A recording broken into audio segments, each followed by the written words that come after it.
ঢাকা বিশ্ববিদ্যালয় বিশ্বের একমাত্র প্রতিষ্ঠান যা একটি দেশের জন্ম দিয়েছে, এমন মন্তব্য করেছেন বিশ্ববিদ্যালয়ের উপাচার্য এবিএম ওবায়দুল ইসলাম। বুধবার বিশ্ববিদ্যালয়ের ১০৫তম প্রতিষ্ঠা বার্ষিকীতে বর্ণাঢ্য র্যালি শেষে এই কথা বলেন তিনি। বিশ্ববিদ্যালয়কে বিশ্বের প্রথম সারির প্রতিষ্ঠানে পরিণত করতে সবার সহযোগিতা চেয়েছেন। অনুষ্ঠানের উপস্থিত অতিথিরা বলেছেন, দেশ বিনির্মাণে যারা নেতৃত্ব দিচ্ছেন তাদের বেশিরভাগই এই বিশ্ববিদ্যালয়ের শিক্ষার্থী। বিদেশেও গৌরবোজ্জ্বল অবদান রাখছেন তারা। এ সময় ডাকসু ভিপি সাদিক কায়েম বলেছেন, ২৪-এর গণঅভ্যুত্থানের পর সবচেয়ে বড় অর্জন হলো ক্যাম্পাসে এখন সব সংগঠন সমানভাবে কাজ করার সুযোগ পাচ্ছে। শূন্যে নেমে এসেছে নৈরাজ্য এবং সন্ত্রাসবাদ।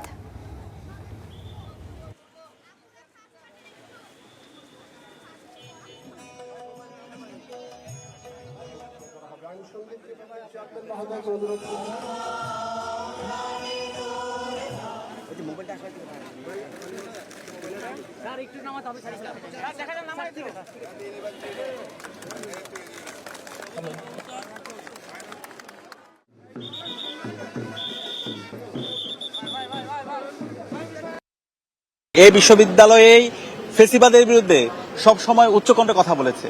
তো বিপ্লব পরবর্তী আজকে আমাদের নতুনভাবে সুযোগ এসেছে এবং সেই জায়গায় আমরা চেষ্টা করছি বিশ্ববিদ্যালয়কে একটা পূর্ণাঙ্গ একাডেমিক ইনস্টিটিউট হিসেবে নির্মাণ করার জন্য। বিশ্ববিদ্যালয়ের শিক্ষার্থীরা যেন পড়াশোনা, গবেষণা, চিন্তা, শিল্প, সাহিত্যের মাধ্যমে আমাদের বিশ্ববিদ্যালয়কে সারা দুনিয়া নেতৃত্ব দিতে পারে। শুধু গণতন্ত্র না, একই সাথে উচ্চ শিক্ষায় ঢাকা বিশ্ববিদ্যালয় অবদান রেখেছে। পৃথিবীর মানচিত্রে আর কোনো দেশ নাই যা কিনা একটা বিশ্ববিদ্যালয়ের মধ্য দিয়ে প্রতিষ্ঠিত হয়েছে। ঢাকা বিশ্ববিদ্যালয় এমন একটি বিশ্ববিদ্যালয় যা একটা দেশকে তৈরি করেছে।